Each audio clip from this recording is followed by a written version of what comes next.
It's that time again.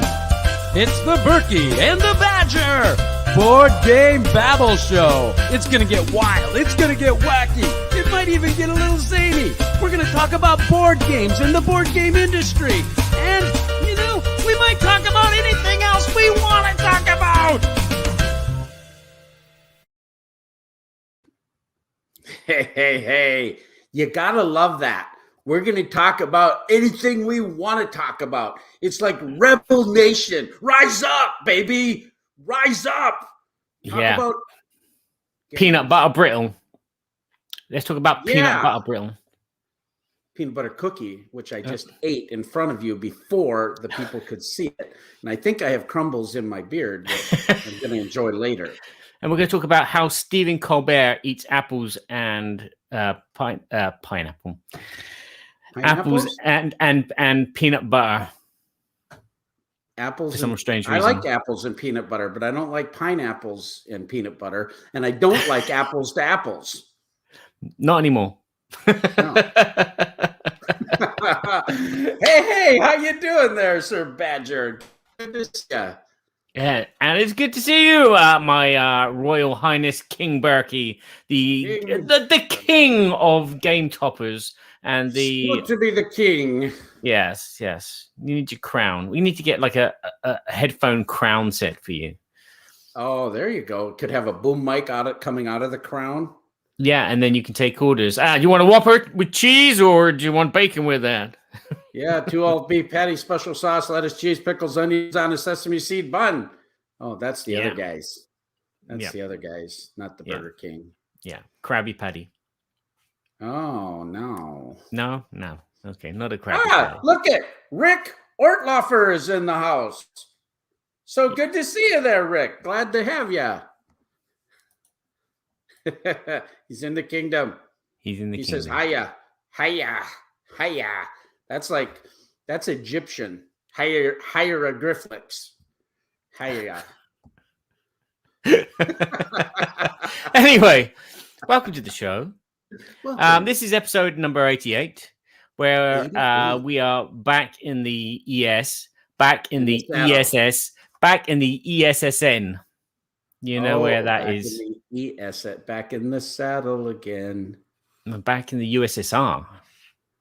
Oh, but no, back at Essen, my first gaming convention of the year. Woo! Wow, you beat me to it. Just. We're going to have a lot of fun talking about the Spiel in Essen, Germany, where Sir Badger went and did all kinds of shenanigans and crafty things. And man, we're going to talk about some fun stuff in the Babble topic, right? Yeah, we will do. Yes, we will talk about that. But before that, we're going to have a quick roundup of what things have been going on in Babblot. And then we're going to do a roundup of rumors and things that make the king go, Before slipping into our first impression segment, the good, the bad, and the good, the not so bad, and the ugly. After all these years, I still can't get it right. I don't get it either. No, and then we're going to talk about, I'm going to talk about Essen, and Berkey's going to take a back seat, probably. And maybe another peanut butter cookie just to suck on slowly. I will have as many peanut butter cookies as I want, sir. Cookie Monster, yeah. Well, more cookies, the better. Yes. David is in the castle. You're live, the Barry. Oh, yes, David. Someone you know. It is someone I know. It's someone that did all the shenanigans at Essen, not me. See? Yep, there it is. I was a good boy, and I was pestered by David. So there you go. But that was Essen. Yeah. There you go. Just blame it on David. Just blame it on David. You never do anything wrong. No. He said. Well, that's going to be fun. So tell us what's been happening in your neck of Babblewop. In my neck of Babblewop, things are slightly going back to normal. There's festivals taking place, and I'm going to one this weekend. The nearest one, which is about half an hour away from me. in Reims. It's been hosted by a gaming association there. And they just get loads of people to demo games, and they try to get publishers along to demo games as well. There's some local stores go there, and they set up some stuff. They do games trade and they do games and fancy dress, all kinds of little stuff in a very small place. But it's a festival, and people get to see. I can't wait to go just to see people that I haven't seen in a long time. So that's what's been going on. So gaming is being off the hook. I've had recently David. It's like off the hook. Like when you say off the hook, baby, you mean like it's like awesome, or it's like it's awesome. I've been playing most weekends with people. So yeah, I had David come all the way up from the south of France to visit me. And we spoke about his game on our last podcast. Yes. He's going to publish. Yes, I knew that. Yes, I knew that. Yes. I suppose I better plug it again. Hereditary. Yes, I knew that. Hereditary. It's a card game. A card game, adventure game with narration and cooperative team building. But anyway, so lots of gaming. So I've got lots of games to talk about in the our first impression segment. And also I have been extremely busy trying to transfer this into sound. This is the latest Dungeons and Dragons adventure, The Wild Beyond the Witchlight, which I am creating sound for Sirenscape app, which is a app for RPGers, and it's also an app for board gamers, so you can enhance your board games as well as your RPG games with ambience of the locations of where your heroes are or wherever your game is, and it has music as well. And so I'm trying to create kind of like epic scores of music to go along with this adventure. So it's all very fairy-like and percussion based on glockenspiels and xylophones and vibraphones. So yes, it's been busy for me. Vibraphones. I have a vibraphone too. Every time it rings, it vibrates. It's a vibraphone. What are you watching at the moment? You're watching us. Well, I love you. Oh, we're going to do the Doctor Who effect in a minute, where you just like go into boom, boom, boom, boom, boom. But anyway, that's what I've been up to. I've been playing lots of games, which feels groovy, and I've been working hard with music and sound effects still. What have you been up to, Mr. Busy Boy? Kabuki Kid is here! Yay! We got David and we got Rick Ortlofer. I mean, good grief. Everybody's here. So no, I've been crazy busy because it's about winter time. You know, and I love this time in autumn. I love it when the trees are changing color. I love the whole thing. I love the smell in the air, the Christmas. It's wonderful. But there's also this sense of dread. When's that first snowstorm coming? We've had several freezes already, but it's like, okay, now it's going to get icy out and we're going to have snow and I got to go out there and move snow. And sometimes we have a lot of snow. So we have been going crazy getting the yard all ready, all of the lawn furniture put away. I have a 1025 John Deere garden tractor that we have to take the belly mower off and take all the implements and the stuff off and put the snow blower on it. And I'm splitting wood and trying to get that all done. And you're trying to clean up the yard and blow all the leaves. And today is the day. Last day of kind of nice weather, 46 degrees today. But tomorrow, 36 degrees and then down to 28 degrees, and it's going to rain. And then tomorrow, we're supposed to get the first snow. So that's lovely. Really, you get pretty busy doing all that stuff. I can imagine, because otherwise, if you don't do it, you can't get out your house. You just can't get out. No. We live out in the country, for those that don't know. And so when I plow snow, I've got a big V plow on on a vehicle, and I have a big snowblower on a tractor. So depending on what has to be done, I blow out the neighbor's driveway. He's an older guy that I help him out. And then I have the shop at Game Toppers. I got to run over there and clean that all out. So when we have snow, it's a few hours of work. Wow. Yeah. And it's a few meters of snow as well. It's upon us. I think we're only supposed to get a couple inches max, so it won't be that bad this first snow, but it's a sign of things to come, I think. Yes. I look forward to having a bit of snow. What? Kabuki Kid said it's like 70 degrees in New Jersey? What the heck? Wow. I like that a lot. What, 70? 70 is awesome. That's 21 Celsius for you. Yeah. How do you know that? I'm really smart. I just I calculate in my head. Oh, I guess Kabuki Kid told me. Kabuki gave the answer.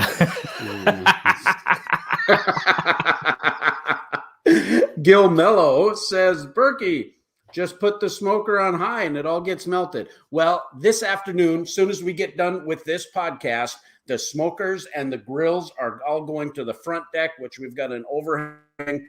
I've got this special tarp that has a clear window in it. I put that all up. So when I'm in there smoking meats all winter long, it gets kind of cozy in there, even if it's super cold outside. So the weather will not stop Berkey from smoking his meats. No, you should smoke something else though. Maybe some cheese. I did. I smoked some cheese, but the first time I did it, I put it up on the top rack, and then I went and it was only at 150 degrees, but I was doing some other things. I forgot about it. I opened up the door, and they were dripping through the racks. And I went, "Oh, this was a big fail. I really screwed up." I called my dad and I said, "What do you do?" He said, "Just cut them off." He said, "They'll be awesome." And so I did. I just cut them right off of the racks and cut them into little chunks like cheese curds. You want to talk about good? Oh man, they're awesome. Look like crap, but they're awesome.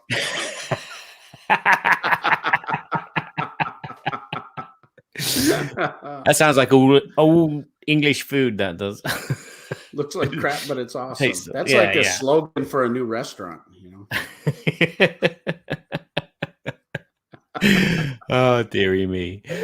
Well, we better get moving along because we got a lot of stuff to talk about. Yeah. But before we go into the things that make us go, are going to talk about our sponsor, which happens to be the illustrious King Berkey of Game Topper fame. And all I'm going to say about Game Toppers is that we've really had some awesome activity with the company. Our last Kickstarter went amazing. And we fortunately were able to deliver all of our Wave 1 pledges, almost all of them. There was a couple exceptions, a couple things that were waiting on some product, but almost all of the Wave 1 over a month early.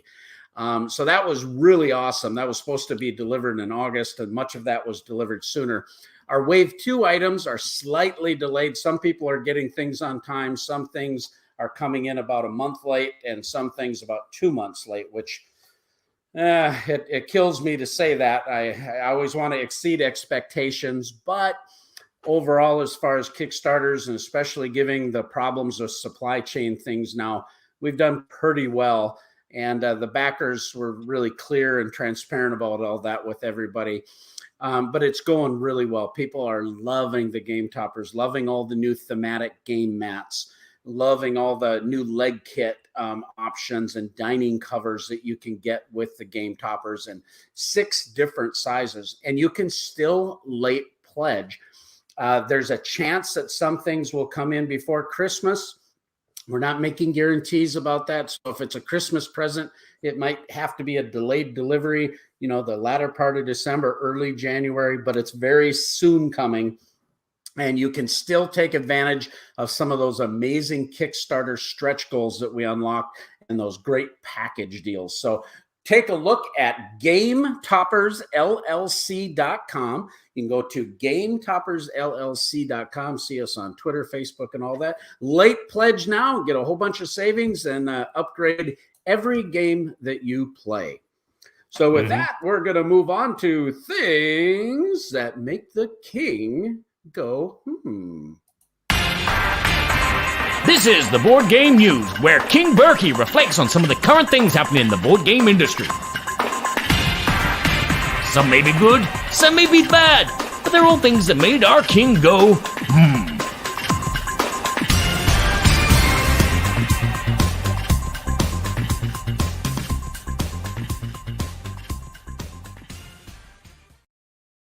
Our king has gone, Which is better than him going boom. Boom. Tick, tick, tick. Yeah, I was thinking something else, but excuse me. This is an interesting thing. I do not have all the information on this, but it made me go, so I felt like I would share it. This isn't meant to shed any negativity or anything like that. Maybe some of you in the group here maybe would have more information. I would like to know more, but ICV2 reported that Iello Games of France and Iello Games USA have parted ways, and the two companies and the North American chief operating officer is Stéphane Brachot, who is was the head of the U.S. distribution for Iello Games, and he's also the president of the Gamma Trade Association. Pretty highly prolific individual in the hobby, and he's no longer with Iello Games, essentially. I don't know all the details about that. I don't know the whys or whats, but I have heard some information, but I'm not a reporter. I haven't dug into all this. It just made me go, But there was some reports that Iello, the larger company, was looking at acquisitions with some of the larger companies in play and changing up the distribution model that was North America would have to separate. I don't know what that means to Stéphane. I don't know what that means overall to Iello either, but it definitely made me go, Have you heard about that? No, that's a surprise to me, which is very, very, very, very strange. But as soon as you mentioned it, it made me think a bit about Asmodee. They have kind of like bases in different countries. And I know from my experience of working at Essen, people come up to us and say, your game here, for example, Abyss, is it for sale? And it's like, we can't sell it because Asmodee France publish it, but unfortunately Asmodee Germany don't publish it for some reason. So that's not correct, but that's an example. So the different companies, even with the same brand name, will publish different games due to the fact of they know what their demand is in their country. Well, and the parent company of Asmodee, the buying group, is it called Philosophia? And it's a French-based company. It was bought for many $billion. It sounds like they're in play. Well, their distribution deals are strictly with their Asmodee distributors in the United States, where currently I don't know exactly which ones they're using, but there's several other distributors like PSI and GTS and that in the United States that distribute Iello products. Well, that would be a problem if they were acquired and they have license agreements to distribute in a certain way. Stéphane, I think, has been a really, really a big player in this industry. So it was shocking to me, actually. I hope that all goes well for him.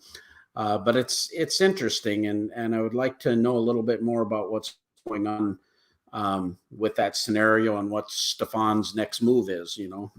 Yeah, there's obviously maybe a kind of the two heads of the two branches have decided to go their own different ways because, as I said, probably different demands of each country because of what's selling and what's not selling. So and logistically, it's a lot easier for maybe that a company to have two like separate arms doing two separate jobs, but still representing the same head. So to speak. ICV2 didn't make it sound very positive for Stefan and Iello USA, almost like that's going to go away. But I don't know. Again, I'm not making any statements, just to be clear. But I hope all goes well for him. And I'm not a big fan of all these companies being bought up by one and going through these different distribution deals. And I know a lot of the vendors out there too, the game stores, they have a lot of problems with some of this because it kind of gets monopolized. The chain becomes antiseptic. They become less friendly and helpful on the customer service side of things. Asmodee pretty much says we aren't sending out replacements anymore, so stick it. Well, I hate that kind of attitude towards customers and towards people. So I'm not a big fan of this move towards acquiring all these companies, but yeah. I mean, my thought. I heard something the other day. Excuse me if I actually say the things wrong, because it was a French friend of mine who owns a game store. He was telling me that he's hoping that all these buyouts and things don't affect him, due to the fact that in Germany, apparently, from what he told me and what I understood of what he told me, that's what I'm getting at here. He said that happened a lot in Germany, and independent stores went under because these game companies actually created their own stores, like Apple. The Apple store, the Apple stores, yeah. But that it's like Essen Spiel. They made their own shops around the country in Germany, and so that beat out the independents, because people would go to their stores because they were the producers of the game and etc. And he's hoping that doesn't happen in the future, especially in France, because he's just set up his game store and he wants to carry on doing it because he loves it. But as I said, that's what I kind of gathered from what he was saying. But Kabuki Kid said consolidation of companies is never a good thing for the consumers, and I agree with you. I always feel like they're the ones that get the short end of it, and they're the reason why we're here, in this space marketing products. And I think it's important not to forget that. Yeah. But that's not the way everyone thinks. So that's basically, I think we've probably beaten this to a horse dead here, but I think we can move on to our fatter. Now let's do it some more. No, let's make the cat fatter, shall we? The fat cat. Please do that. Yes, fat cat. Fat cats. Well, we're going to move on to our next segment, the good, the not so bad, and the ugly. The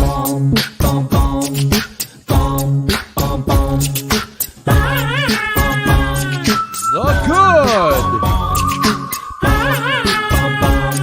the not so bad. Wait for it. And the ugly.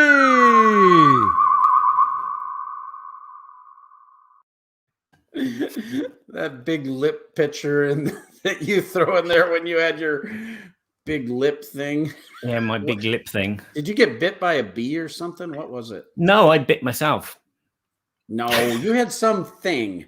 I had something up like crazy. I bit the inside of my mouth while eating a sausage, and I put my finger in my mouth to rub it better. But I never washed my hands before eating, and my hands have been picking up the equipment of my daughter, who was horse riding at the time. So I presume that I got some kind of follicle from a horse in my open wound, which then started on one side of my mouth, and my lips started getting fatter, and then it worked its way across. Oh, you had hoof and mouth disease. That's what you had. Yeah. So, yeah. So you don't wash your hands before you eat? I mean, didn't your mother teach you anything? you know, when you've spent like 42 years of your life with no problems, and then that happens, you know. Yeah, but nowadays, I'm washing my hands all the time. Horseworms, yeah. Yes. That's funny.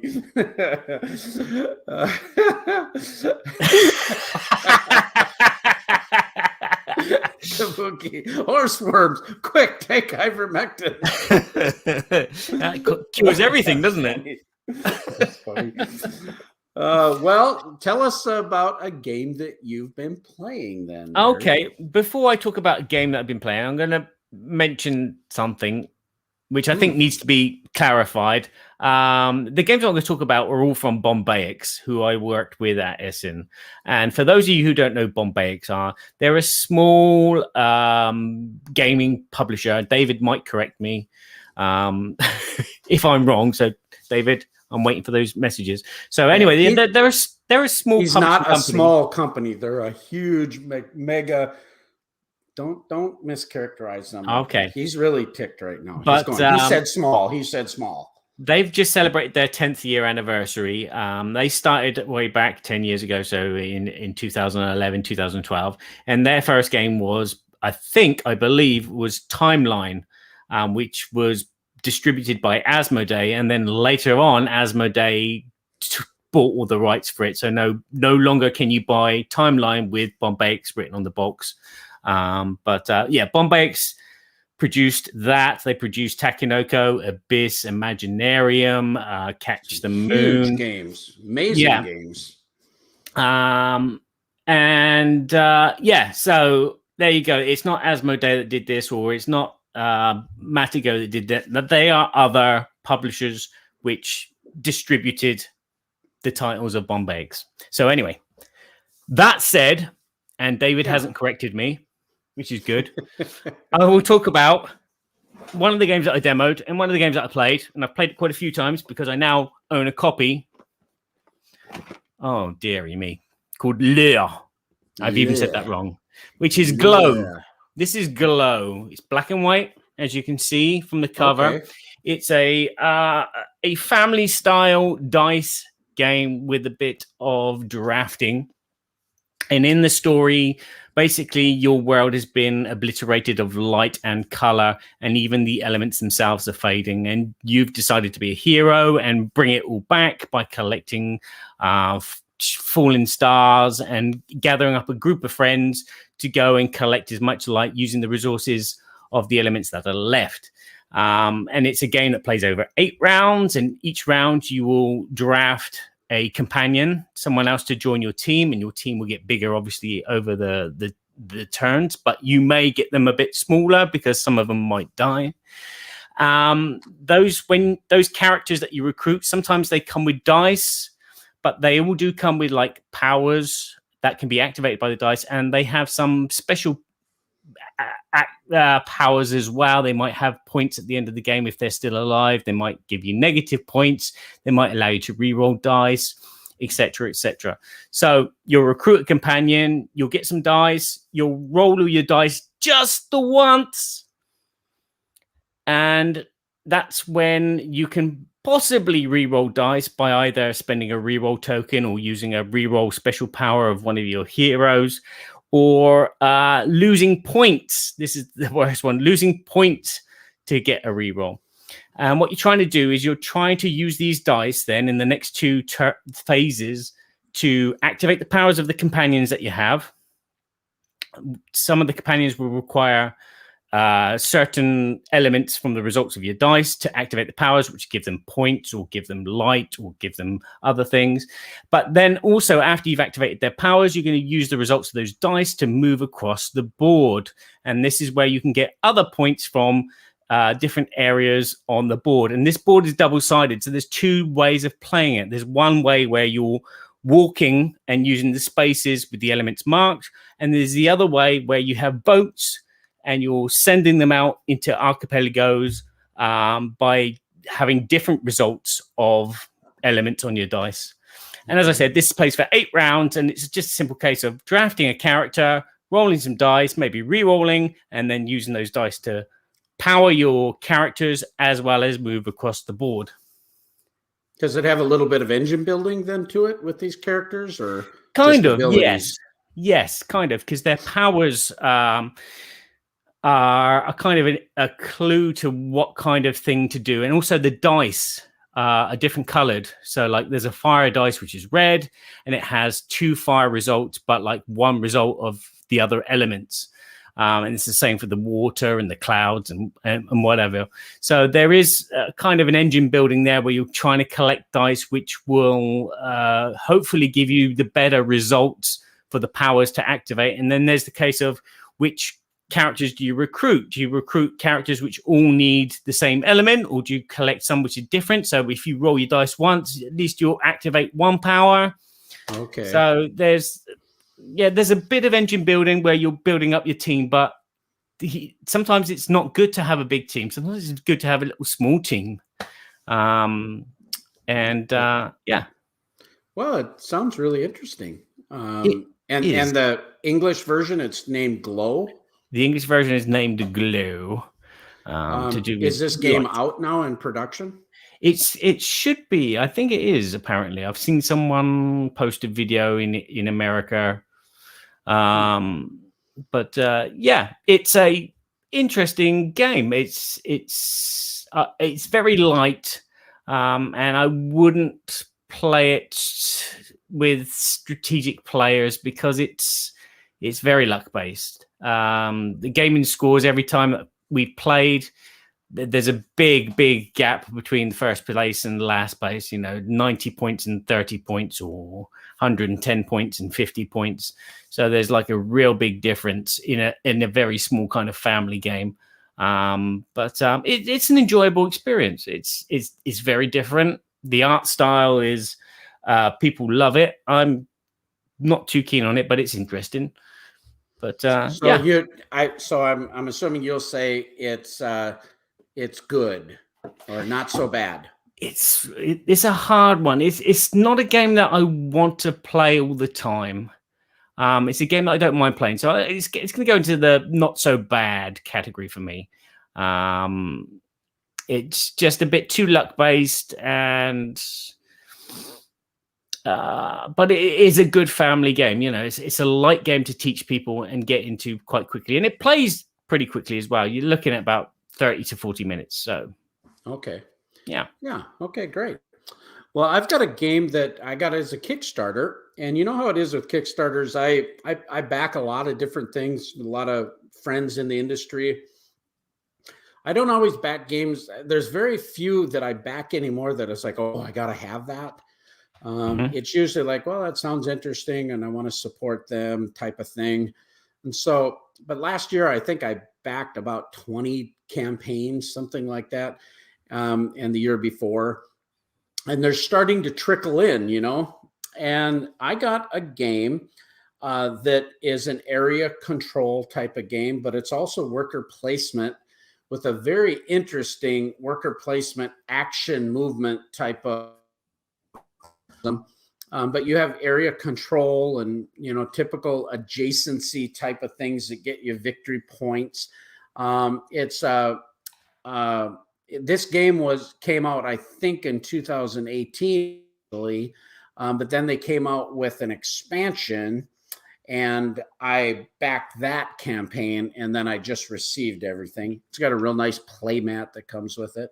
And this game is called, can anybody? So Kabuki says, Role Player Adventures. No, I wish I would have backed that one. I missed it for some reason, and I don't know what was going on in my head on that one because I'm a player. But it's called Rurik, Dawn of Kiev. Rurik, Dawn of Kiev. And it's really interesting because you're getting resources for doing different things. When you tax, for instance, you're going to get resource based on that company. Now, right there, this board, just pause there for a second. I'm going to explain a couple things. See all of the different numbers that are on your workers? What's really interesting, the highest number which can be modified by the use of coins by bribing. That allows you to take the top action, which is always the most. So like on muster, you get to muster 3 troops. On the move, you get to move, I think it's 3 or 4. The attack, you get to do 2 attacks. On the tax, you get to tax 2 things. On the build, you get to build 2 buildings. And then on scheme, these are these cool cards that are always super positive. So number 5 is going to give you the most of those things, but number 1 is going to give you the first movement, the first initiative. So if you are resolving all the ones, say that you need to move your troops, you need to make sure before you attack, you got to make sure that you have a lower number than doing that. But what's cool about it is you can add coins to make that 1 a 5, so you can still have the initiative.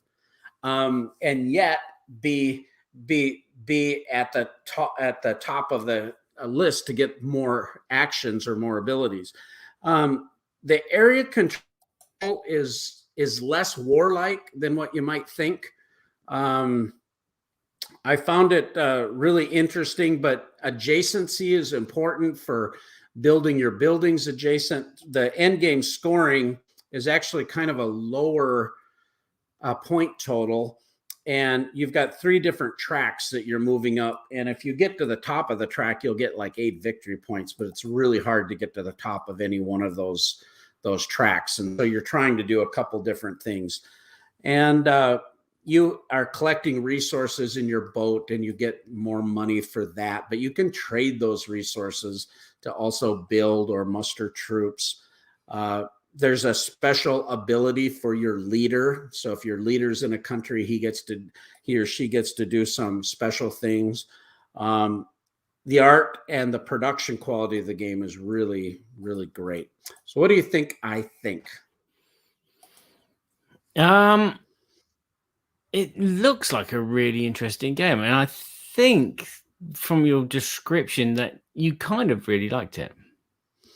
Yeah, you know, the first time I played it, I was going, the production of this game is awesome. And so that's really important to me. I mean, you just look at the trays. They've got these vacuum trays. The bottom of the tray fits, the other tray fits on top, like you would have a lid normally, but it fits over it. So all the meeples and all the buildings that you have, you got 3 big buildings. You've got a fortress, you've got a market that lets you tax twice. The fortress gives you an extra person for area control. The church allows you to convert either the bandits that are there or an enemy that's in there. There's different cards. If you get 3 churches, you get different victory points, or if you have 1 of each and all that kind of stuff. Well, they're all stored in this amazing little vacuum tray. And then the other tray goes on top of it with all the little miniatures for your armies. It's brilliant. The way everything fits in the box, the miniatures for each leader is super cool. I have the Kickstarter version, so I don't know if the retail version has that or if they have standees. I'm not sure. But production's amazing. But I really had a hard time at that action selection going in reverse order like that, the initiative, and making sure you always want the best one, but you got to make sure you do it right. And somebody can move you down and then you're screwed. So there was a little bit of that. I'm not getting this. And then I did something stupid. Duh.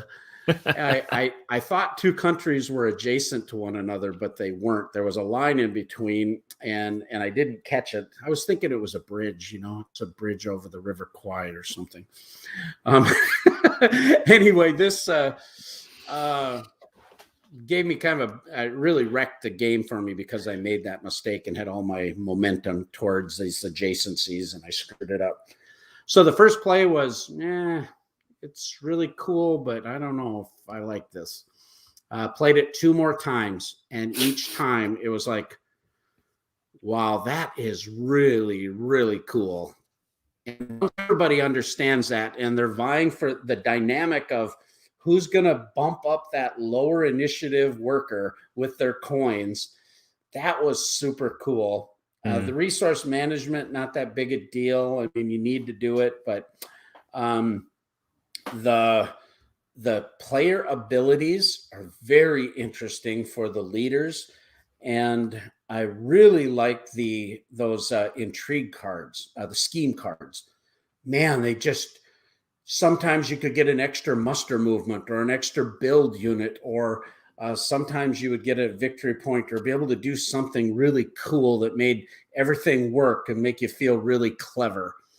I loved that. I have the expansion called Stone and Blade that we haven't been able to play yet. Mm-hmm. But I'm really wanting to try this too, because this is like another module, some new leaders and that kind of thing. And I'm being told that this is really cool too. And yeah, I think it's a great game. So I'm actually going to say it is good. Ooh, nice. Yeah, nice. It just took me a little to get into it, but that's Peacekeeper Games, Rurik, The Dawn of Kiev. Yeah, that's what you want, though. You want a game that does that. It makes you want to play some more.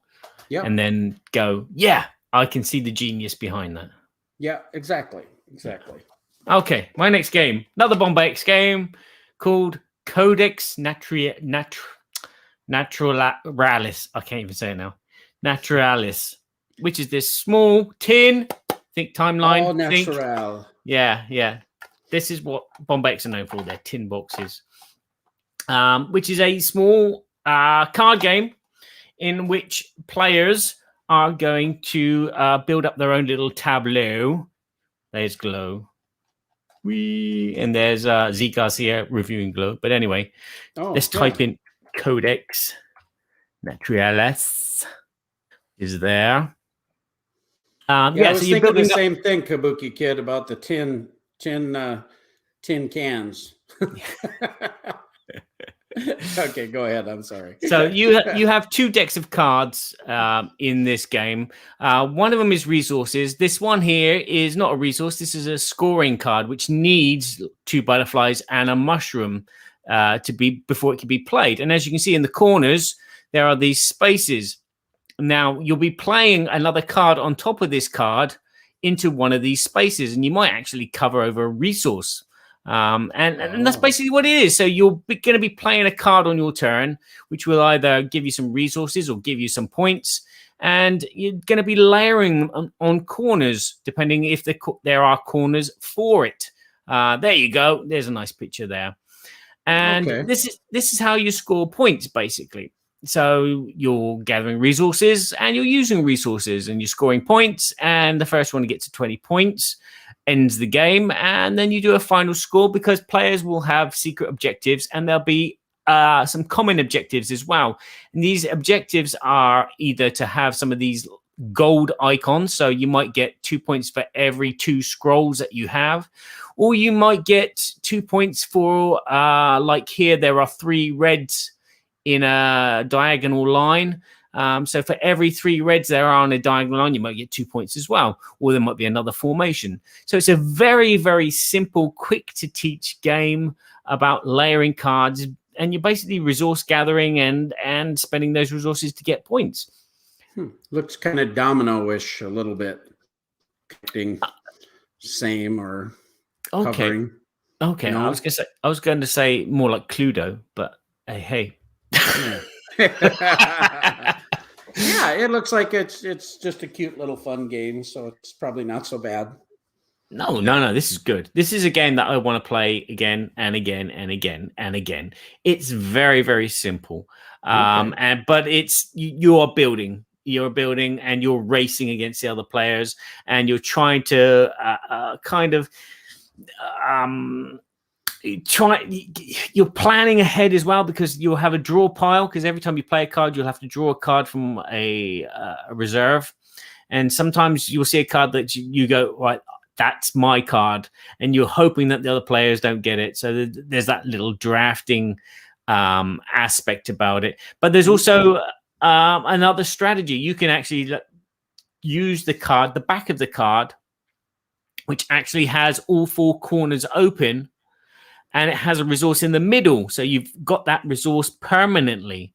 And because each card is allocated with a color and a resource, so like all the blue ones are foxes, all the purple ones are butterflies, you can kind of strategically plan ahead, and that's what I like about it. It's got that kind of splendor feel for me, where I can look at what's on the table, look what I have, and then play my turn.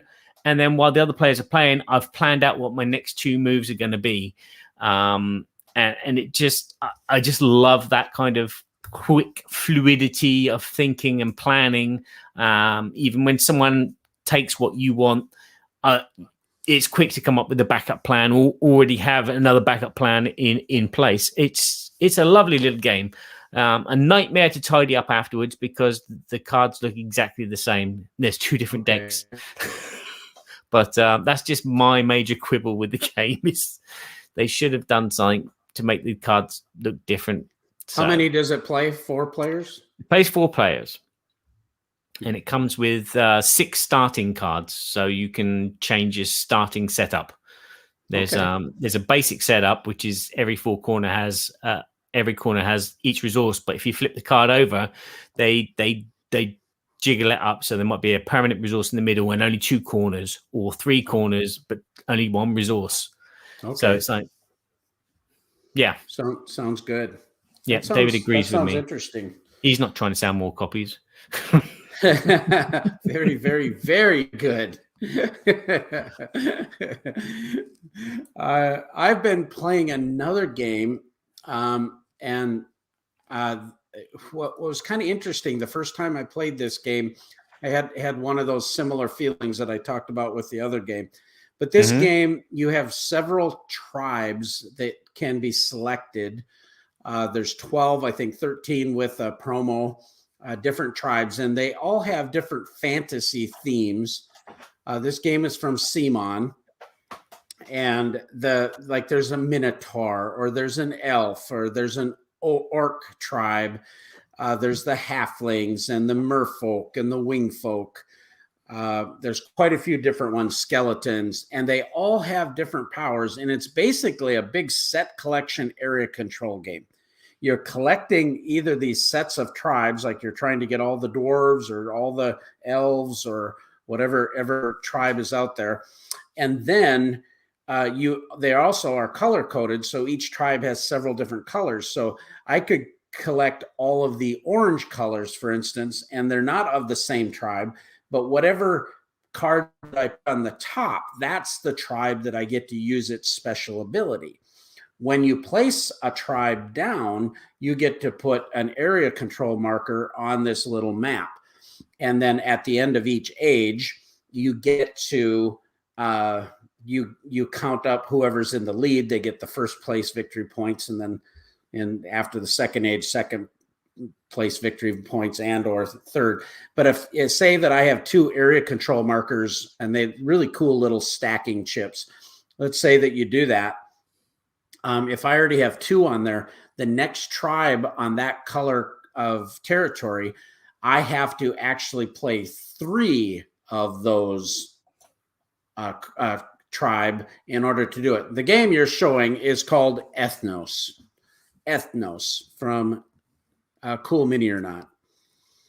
And there you're seeing the tribes, the orcs. They're all super interesting. The variability I love, because it's just so cool to play the different tribes. It's like every game is different.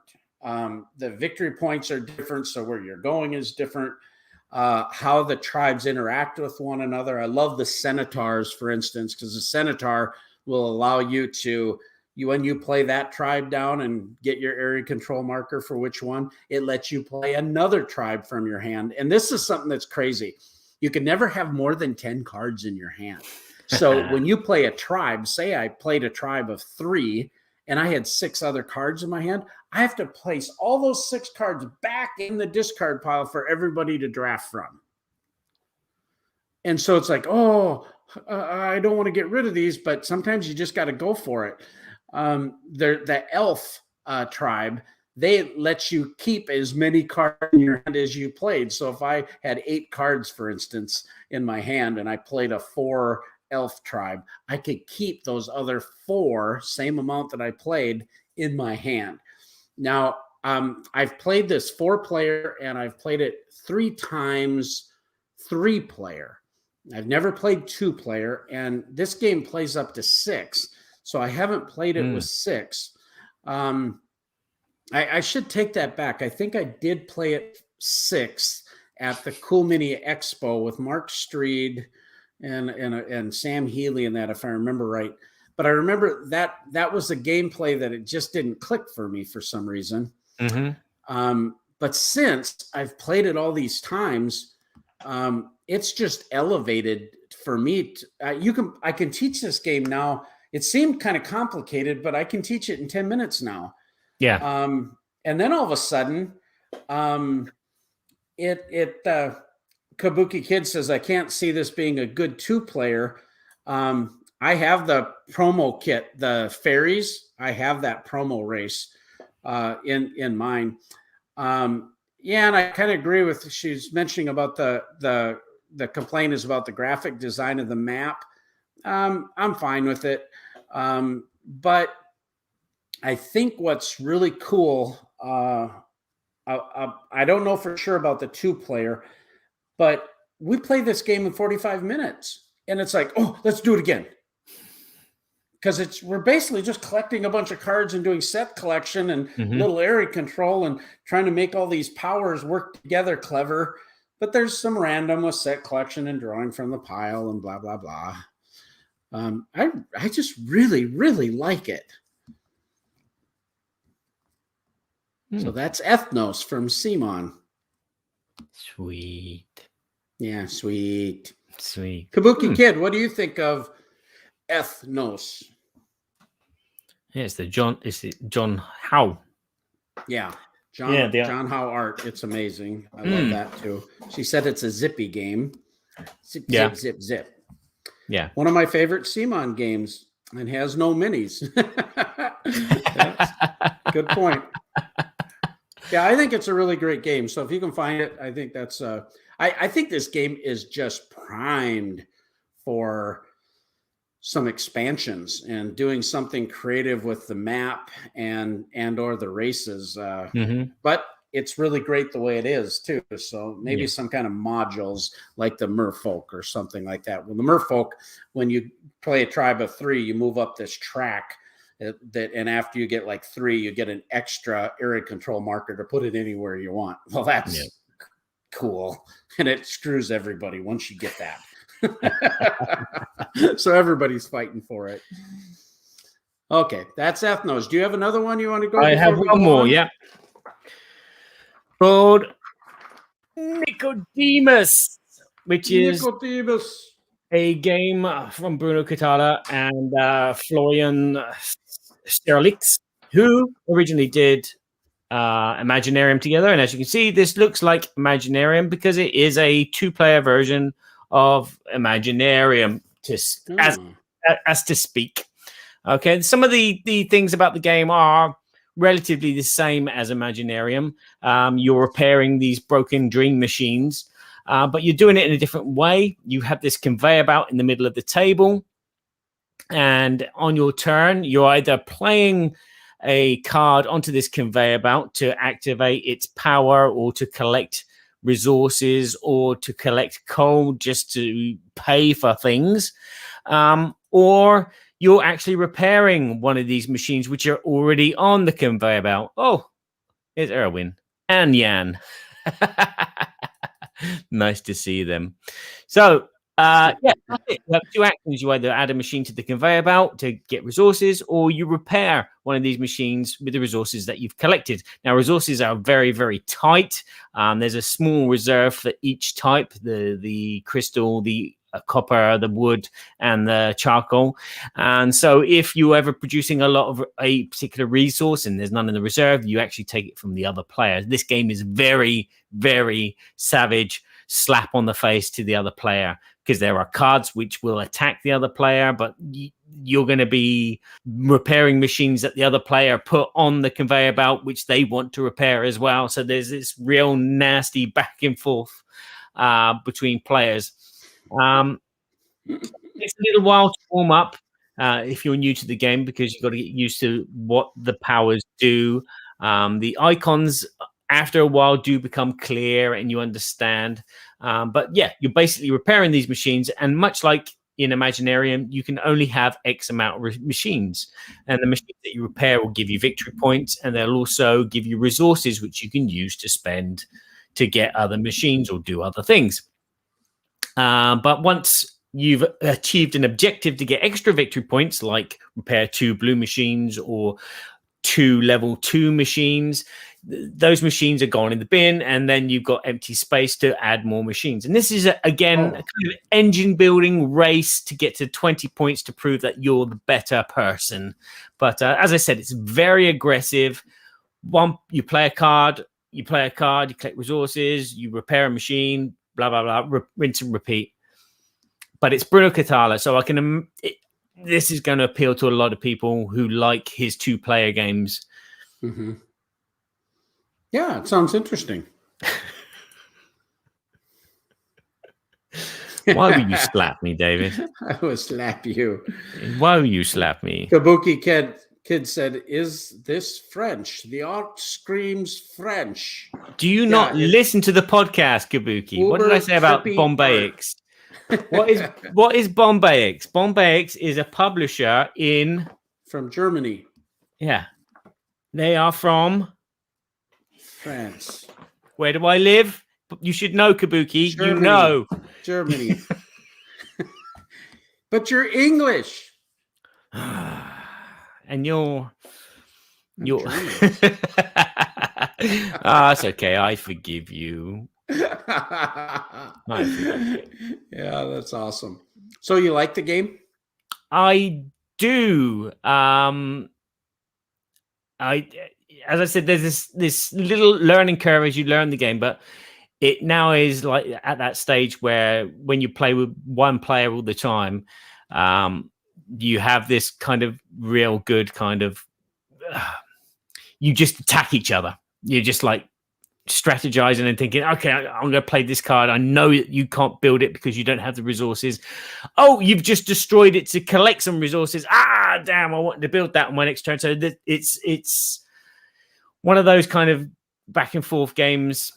A little take that, but there's a lot of strategy as well. It's a fun 2-player, and it makes me want to play Imaginarium.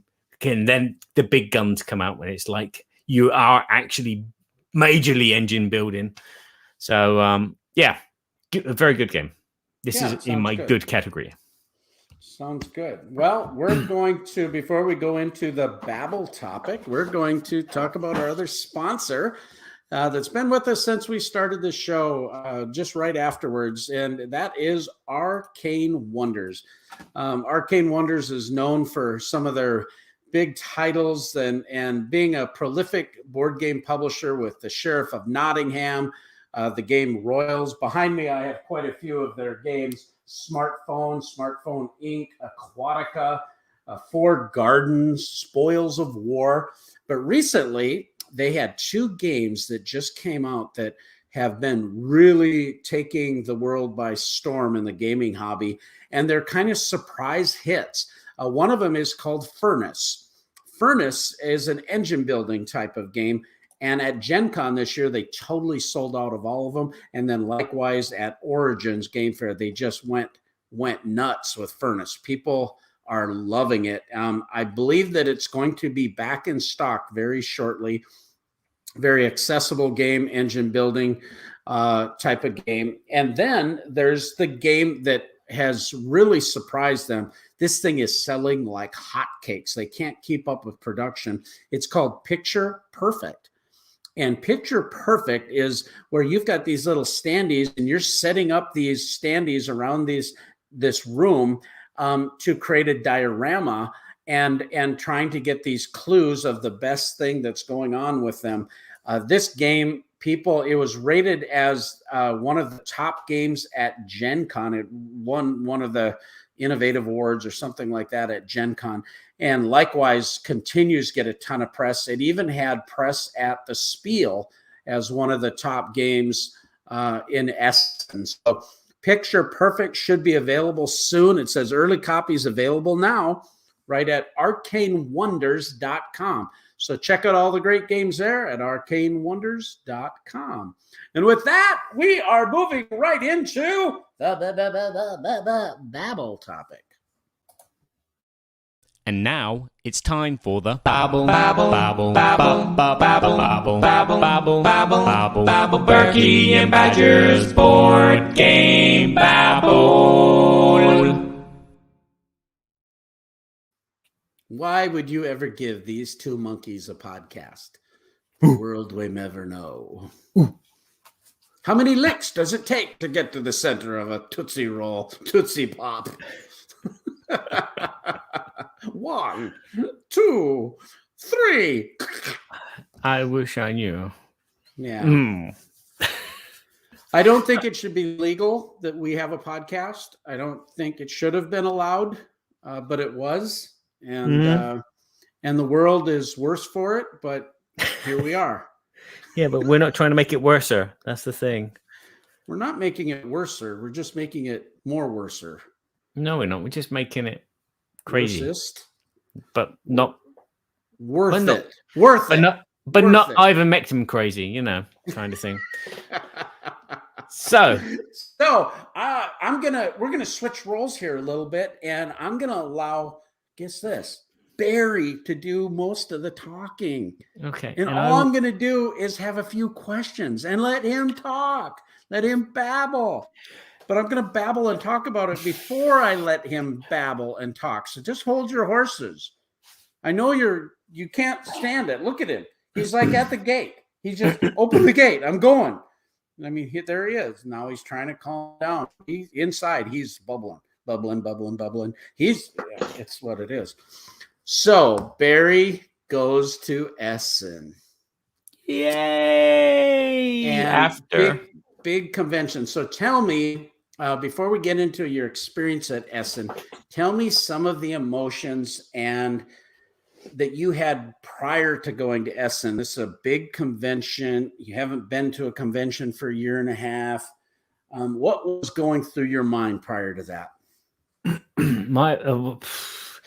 What was going through my mind is the fact that I was working at Essen, and it was a case of, do I know the rules of these games before I can teach them? So it was, a couple of days before, watching the YouTube videos, and then when I arrived in Essen at the hotel, while everyone was setting up the stand, because they all flew in.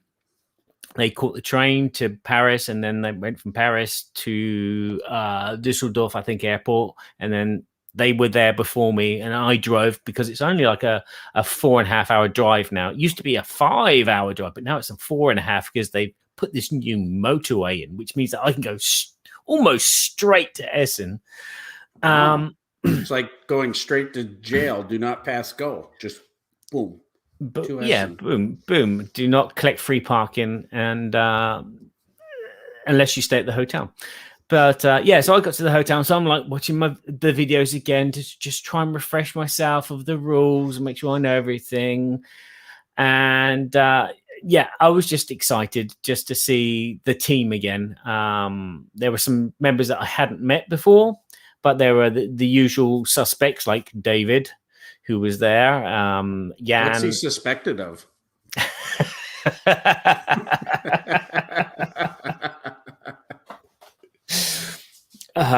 He's suspected of being funny, even in French. So I was excited just to meet up with everyone and to be doing something different. Because when you're working from home all the time, you don't see anybody. I'm in this little box here, as you can see. But it was nice to get out and think about doing work and do physical things and go to meetings and stuff. So I was excited and, in very good company, which was the most important thing. So you mentioned the highway made the trip go well, but how was overall travel for people getting there? Was it hard or restricted more than normal, or pretty much back to normal? Well, the thing is, where I drove through Belgium and into Germany. I was expecting some kind of like, passport control at the border, but there's none. So it didn't feel any different. Apart from the moment I stepped into the hotel, it was mask on, and there were perspex barriers here and there, and other people with masks on, and that was the only thing which reminded me that things had changed. But apart from that, it just seemed like business as normal.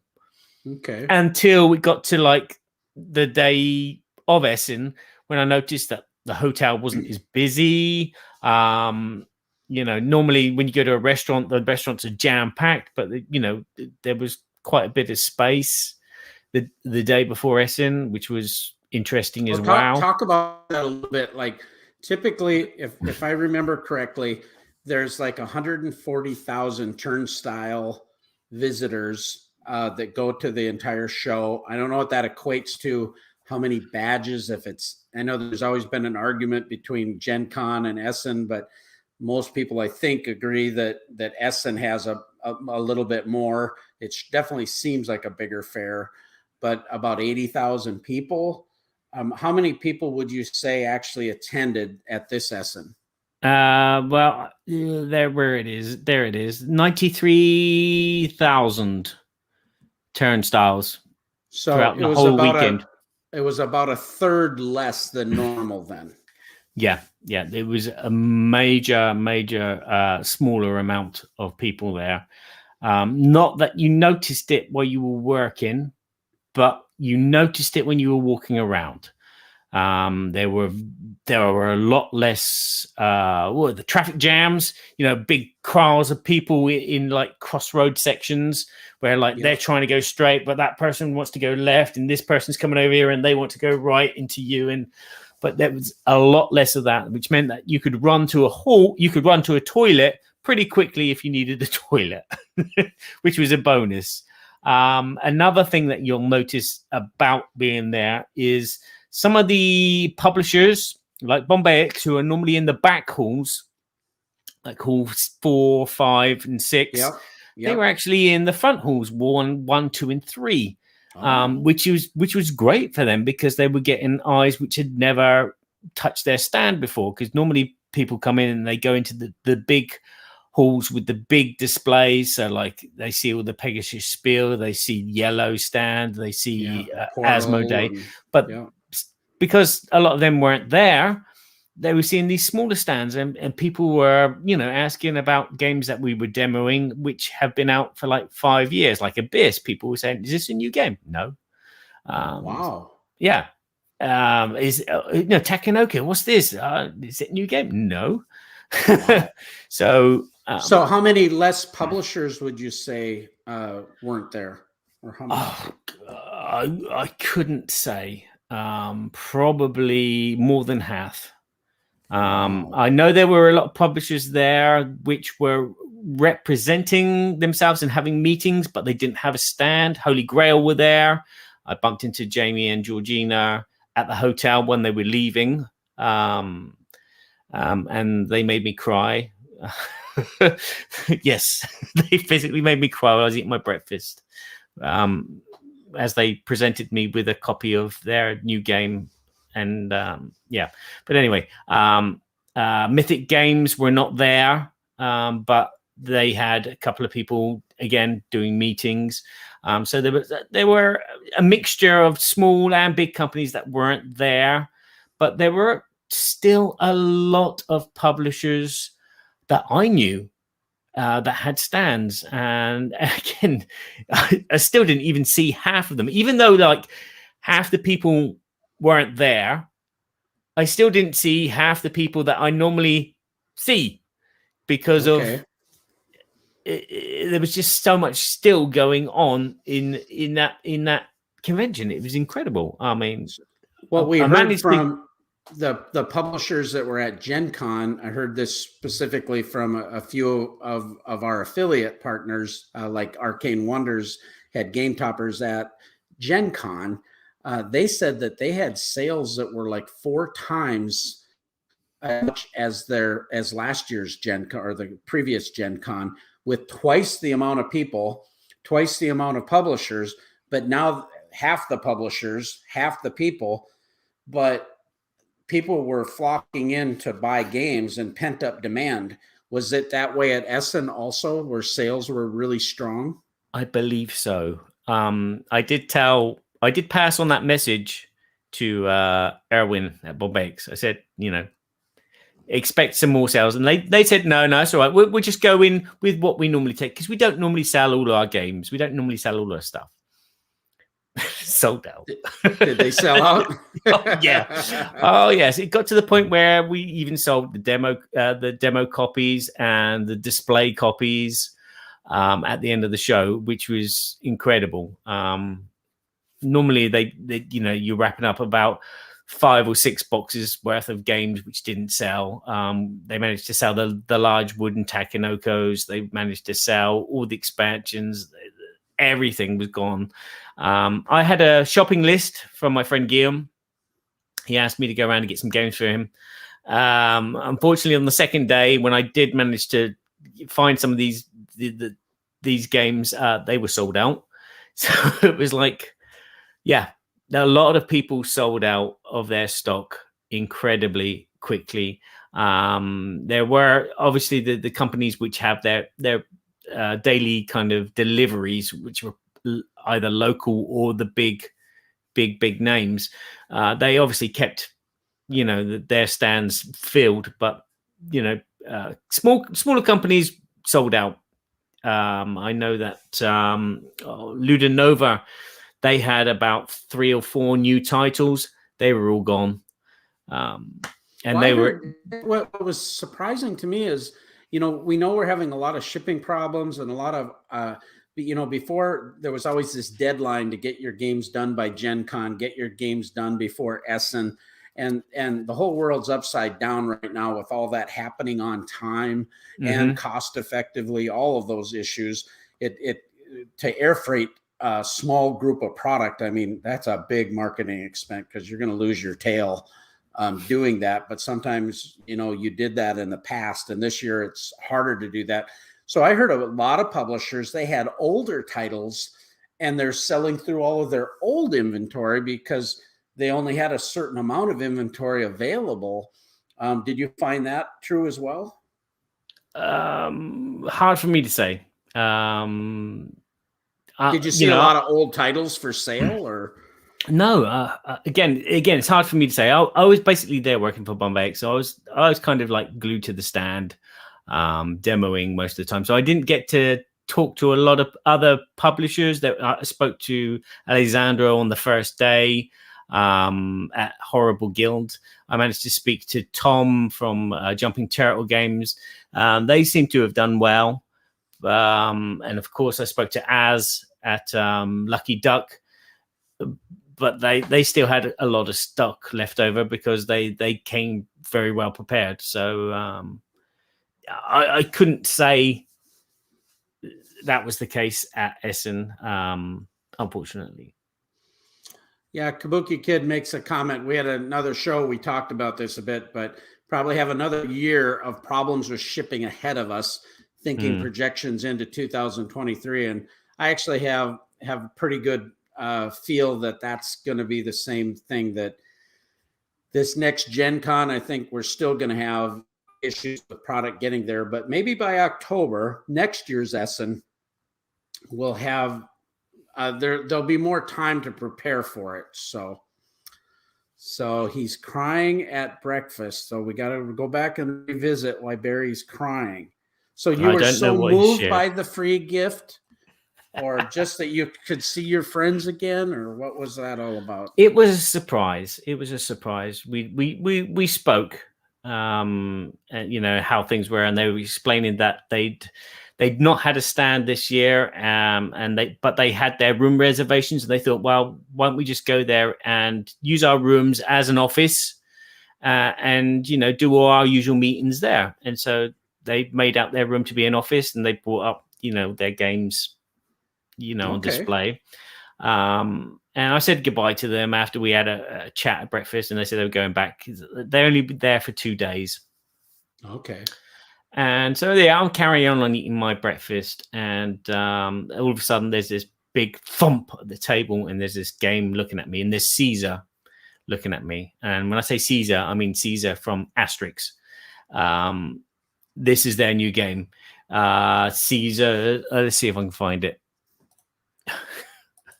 So yeah, I'm a big Asterix fan, and they gave me their new game, which is out in stores. I think it's being distributed by Asmodee as well. Empire. There it is. And I just broke down and cried because it was, I don't know. I'm an Asterix fan, and it was a nice gift, a very nice gift out of the blue. Awesome. And it just kind of shook me. And I think after everything that we've all been through, I think that little gestures like this have like a big effect on us. I mean, David has a big effect on me all the time. He makes my the hairs on my neck stand up every time he. Well, that's because he's suspected of stuff. He's suspected of stuff. Yeah, he's dangerous. So yeah. So yeah, thank you, Jamie. Thank you, Georgina. It's a wonderful gift. Wow, that's awesome. Yeah. So tell us a little bit about the people that you got to connect with in the hobby that you like to. I know you've connected with different publishers, different media folks, and then that kind of thing. Tell us a little bit about that. I didn't get to see all the people that I wanted to see, and even though there'd be like half the people there that I normally see. So I got to see Gishlin. I can never remember his second name, but he's the designer from Not Alone, and he wrote one of the scenarios for Chronicles of Crime, and he's working for Don't Panic Games, and they are publishing his game, which I'm looking forward to, called Badass Force, which had a Kickstarter which didn't succeed, unfortunately. And I got to chat with him, and we were talking about the games industry and how he's enjoying himself at the moment and what he's got coming out, and it was good to catch up with him. As I said, I spoke to Alessandro Pra of Horrible Games, and they had no new games this year, because of all the Kickstarters, and they're kind of like on the slowdown due to the fact of the distribution problems. But they're all doing well. They said they've been doing very well over the pandemic. Their Kickstarters have done extremely well, so they're very happy. I bumped into Az, who now doesn't work for Mythic Games but works for Lucky Duck, and he's doing great. He's been enjoying himself. Yeah, I love that guy. We don't really talk business. We just talk rubbish like what we're talking on the show. We talk about what we ate last week and how we just moved house or whatever. We gotta make sure you tell us about the food. Tell us about where you went. Oh, yeah, we went to lots of restaurants. And again, as I said, it was a quieter year. So the restaurants were quite easy to get into, and it was quite easy to reserve tables and things. Did you go to Fitzgerald's with the Paul Grogan meetup? No, I didn't. But we did go to Fitzgerald's the day before, which was nice, and it was nice to get a real Guinness. That's what I enjoyed. It was a nice Guinness. So we all had like a nice Irish pub lunch. Someone I did bump into quite a few times. Our old friend Ben Maddox. Ben. He's doing very well. He's so funny. It's good to see him still doing great reviews and great commentary and great interviews with people. He even interviewed me while I was working, which was a pleasure. But I'm going to call Ben Maddox the Harbinger due to the fact that on the last day we bumped into him again and we were talking and I was demoing some games to him, and the subject turned on to how Germany is a little bit behind technically. And he was explaining, that some restaurants, they don't take credit cards, and some German companies that have apps, they're not very good at working, like maybe the government app. I don't know. Maybe my friend Chris would tell me a bit more about that. But yeah, so he kind of like said this on the last day. And guess what happened? We went to a restaurant on the last day. Now, Sunday, most people leave Essen. So the whole street, which is filled with restaurants, is normally closed on Sunday night. So like if you're working there, you've packed up, you've slogged your whole day away. Yep. All you want to do is sit down and have something nice to eat. But there's no restaurants nearby. But we managed to get recommendations about this restaurant, which is about 10 kilometers away. So we went out to that. It was a gorgeous kind of Greek twist on food, German style. They didn't speak very much English, but we managed to communicate still. And we had this really extravagant meal. And then it came the time to pay. And the boss gets out his card and she says, no credit card. It's like, okay. He gets out his other card, his Visa card. No Visa card. There was one other card that they did accept, but we didn't have it. And so it was like cash, but we didn't have that. Or check. We didn't have check.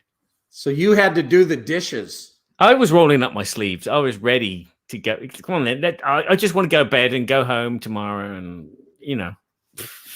So, yeah, there was that kind of end of the show, which was like, oh my God, we've just had a nice meal. And now, how did you pay them? What happened? It was a bank transfer. It's simple as that. We got the bank details and they swapped them over. So that was sorted. Then the next day, checking out the hotel. Oh no. Yeah. Oh no. So you check out the hotel. You normally, when you check in, you give your credit card over and they take your details and this, yeah, just in case you run off. So yeah, I'm checking out and my card isn't working for some reason. Luckily, the boss is there and he said, well, because he's going to pay for it anyway. He's paying for everything. So he puts his card in. That didn't work. He puts it in again. It works. Okay, so that's my room done. Then there's David. Okay, I'll pay for David's room. And he puts his card in. It doesn't work. Then it works. Then it doesn't work. Then it works. Then it doesn't. It declines. And it's like this for about 10, 20 minutes. And then we were like, you know, why don't you just pay for all the rooms at once? Why didn't they think of that? Because it's like a company reservation or a company booking. Why can't the company just pay for it all in one go? And she was doing it all individually. And it was like, okay, we'll do it all together. And so that was all done. 2 days later, when I got home, my wife phones me up and says, babe, check our bank account. I was like, what? The hotel's taking all your money. I was like, no. So, yeah, it's been a bit of a disaster and a bit of a bummer at the end when you find out that the hotel charged you for the room, even though your boss paid for the room, and then your bank account gets frozen. Wow. I can't even buy a baguette from the boulangerie. So did you get it fixed yet, or? It's been paid back, but again, the card is still blocked because there's like a limit on it or something like that. So yeah, that was annoying. And then my wife reminded me that the last festival that I went to, which was Cannes in 2020. Yeah. When I was working for BGG, the same thing happened. The hotel took the money from my card. So you must have like a debit card or something. Yeah. And that takes from your bank account. Yeah. So nightmare. Thank you, Ben. Well, is there anything else before we wrap up that you wanted to tell everybody about what E.S.S.E.N was like? Yeah. I'll talk about masks and hygiene. I don't think it was a problem at all. People obviously that went into Essen had to be vaccinated or had to have a test beforehand and proof. I didn't see any problems. Nobody complained about anything. People were always cleaning their hands. Every table had like the sanitizers. Everyone had a mask unless they were eating. Hygiene was perfect. I have a friend. How was that in the center hall there, where you have all the food vendors, and I suppose people are in there eating, right? Or did they have to go outside to eat? Yeah, there was outside in the corridor. There were places to eat. Not as many as normally. Not so many food stores. But because there were less publishers' stands, each hall had like a large corner segmented off, so it was an empty space there, and so people were going around there and eating. So that made the halls feel kind of full still, even though there was like only like 1/3 of the people that are normally there. I love those great big brats that they have out there with all the crunchy onions, and then that company that makes the spiral potato. Oh yeah. Oh, I love that. I did it every day. Really nice. Every day I went and got one. Yeah.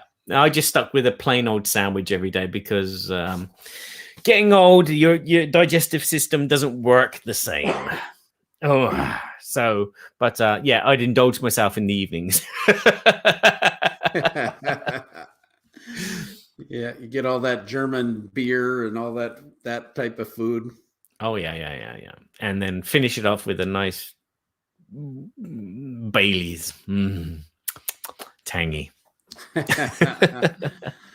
So all in all, Essen it felt normal, even though it wasn't normal.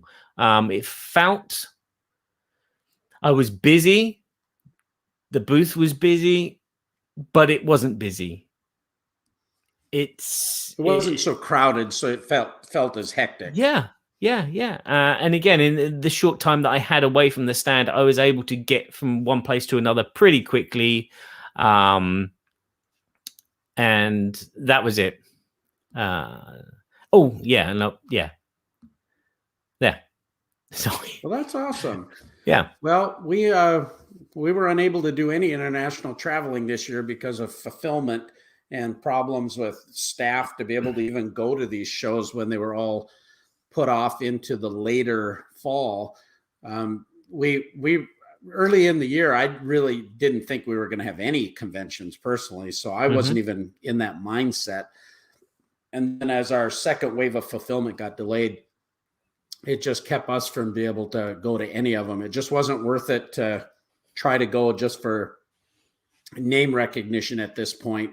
Yeah. We had a lot to do, and I really couldn't sell product till I fulfilled my backers. And but it sounds like PAX Unplugged is going in December. BGG Con is coming up, and it seems like there's some hesitancy from some folks wanting to go, but there's also a lot of pent up excitement for others that want to go. So I expect PAX will. I don't know about BGG Con, but I expect PAX is going to go pretty well.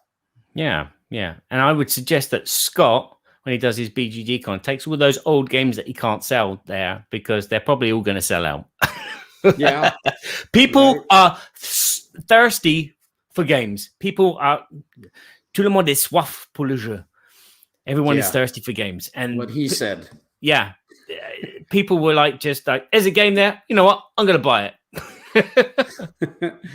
Well, this was sure fun talking to you about Essen and all the experiences there. And it's good to hear that you got out again. And it really does a great good for one's mental health, right? It does. To see good friends, to have good times and just have different food, to have a different atmosphere, to have to be back into the element that you're used to, socializing in great numbers, even though it's like that with a mask on, and you're like, hey, what Eric Martin's been doing for decades at conventions. Well, it's so I remember when the pandemic first hit, going to GAMA. We had just come off of vacation, and I flew to GAMA trade show, and it was brand new. Hardly anybody knew anything. There was no masks. There was no nothing. And but everybody was starting to, okay, no handshakes, no hugs. And I'm a hugger. I'm just hugging everybody, and it's like people are doing the chicken wing thing. And it was like, it was so weird. And then it's become kind of normal now, of course. So. Yeah. And again, I can't remember what I was going to say. I thought of something there and it's gone. No, it's gone. But But the handshakes, fist pumps, yeah, and you just got to choose who you hug. I mean, I hugged all my closest friends because I could. There were some friends from my local town who were up at Essen.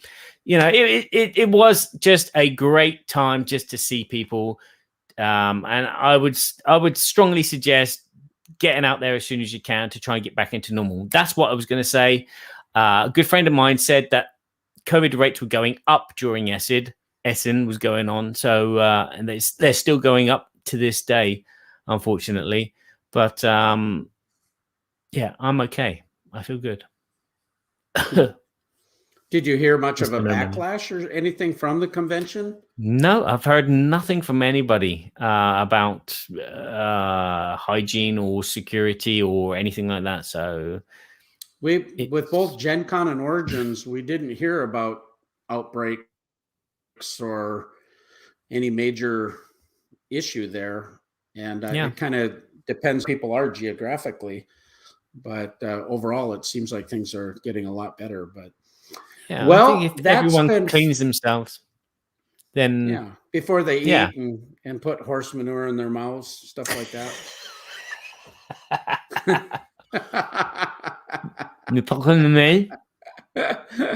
I can't even do that anymore. You can't even see my lips. It's like that guy on Monsters Inc. when they put the machine on his face and it goes, Windowski. Well, Barry, thanks so much for sharing your experiences and all the things. I'm so happy for you, and it's good to hear that things really went well for you. So I'm super pumped for you. Cool, and thank you. I think with that, we'll just sign off. We thank our sponsors, Game Toppers and Arcane Wonders. Check them, GameToppersLLC.com and ArcaneWonders.com. Check out their games.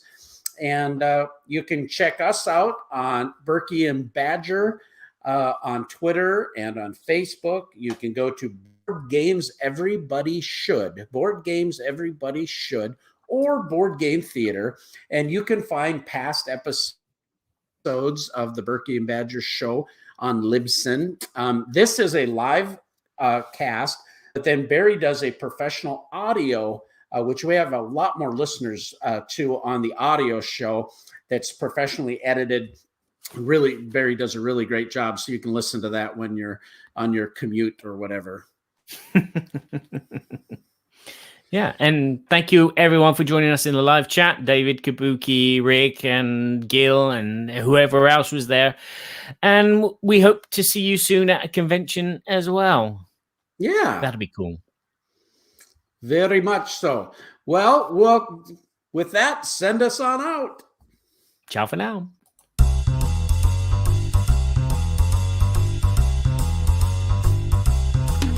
We're so glad we had this time together. Now it's time to go. It won't be long until we have another show. So keep us in mind, get online. Berkey and Badger will be back in no time.